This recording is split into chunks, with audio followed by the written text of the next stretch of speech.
Now next topic number 12 of short sums, last topic of this lesson I can say, exercise 1 section C, sum number 7. Now in short sums we are having short sums depending upon the different formulas. Some new formulas also will be added in the short sums, so you have to add that formulas in your list of formulas of lesson number 1.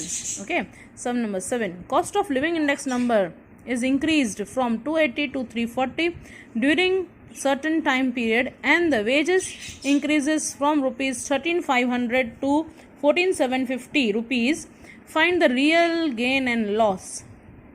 इस सम में first of all समझिए दिया क्या हुआ है.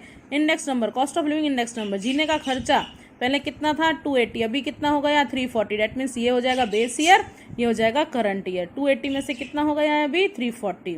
Then during this time period अभी wages कहाँ से कहाँ इंक्रीज हुई है, 13,500 से 14,750. पहले कितनी मिलती थी इसको बेस ईयर में, लास्ट ईयर 13,500, अभी कितनी मिलती है 14,750. तो देखना है कि कितना इंक्रीज और डिक्रीज, उसको रियल लॉस हो रहा है कि गेन, या महंगाई के हिसाब से उसको सही इनकम मिल रही है. तो first of all we'll write the base year, then we'll write the current year. Base year में कितना इंडेक्स नंबर था, cost of living index number, that was 280, अभी कितना हो गया है 340. 13,500 मिलता था, तो अभी के हिसाब से कितना मिलना चाहिए. So we will do what, cross multiply किया तो ये वाला इंडेक्स रुपीस मिल गया कि कितना उसको मंथली वेजेस मिलना चाहिए था अभी के हिसाब से, महंगाई के हिसाब से. तो उसको मिलना चाहिए था 16,392.8 rupees wages should be in the current year, but received how much by him, that is 14,750. so less amount he is received, है ना. उसको कितना मिल रहा है, कम तो मिल रहा है, वो तो डिसाइड हो गया. 16,000 की जगह पे कितना मिल रहा है उसको 14,000.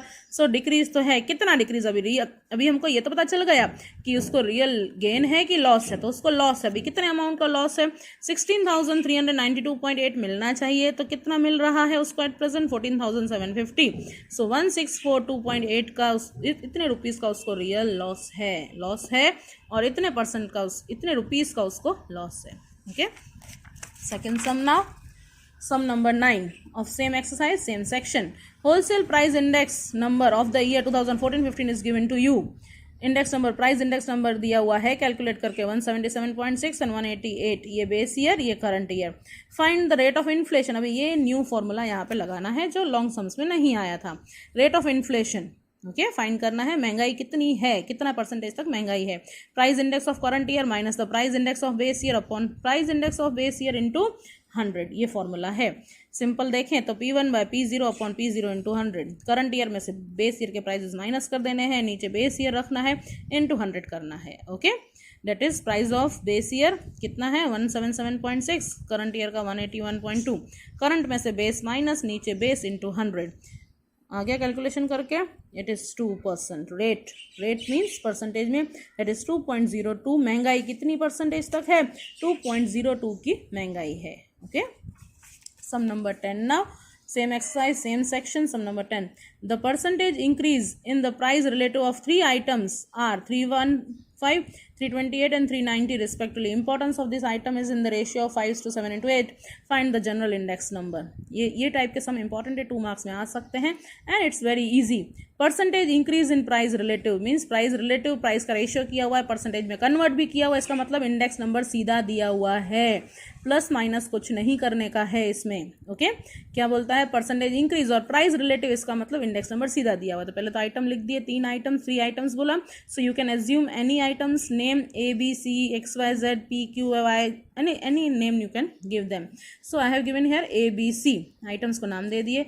प्राइस रिलेटिव दिया हुआ है, index number I 315, 328 and 390. Weight ratio में दिया गया है सीधा, तो 578 ले लेंगे. इसके बाद IW मिल गया तो क्या करना है I इंटू W, तो इन दोनों को इंटू कर दिया, ये भी प्लस कर दिया, ये भी प्लस कर दिया, सिग्मा IW सिग्मा W मिल गया. So general index number sigma IW upon sigma W upon रख दिया, मेरे को मिल गया 349.55. This is index number, general index number. Okay, thank you. Sum number 11 ना, exercise 1 section C, same sum number 11. Average disposable income of a family in the class rupees 25,000 in the year 2014 and cost of living index number of that year number of debt class 2016 with the base year 2014 is 120. Estimate the disposable income of 2016.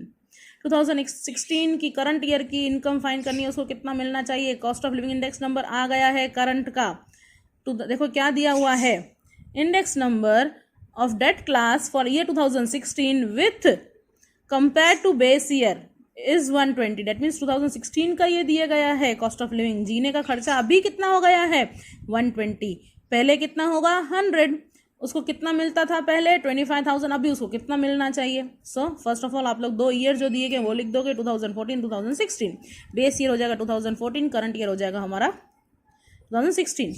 Base year कुछ नहीं दिया हुआ है तो 100, index number कितना था, जीने का खर्चा 100, अभी कितना हो गया 120, पहले कितना मिलता था रुपीज़, उसको 25,000 वेजेस मिलते थे, monthly income disposable income it was 25,000, अभी कितना मिलना चाहिए 120 के हिसाब से, सो कितना मिलना चाहिए 30,000 रुपीज़ मिलना चाहिए।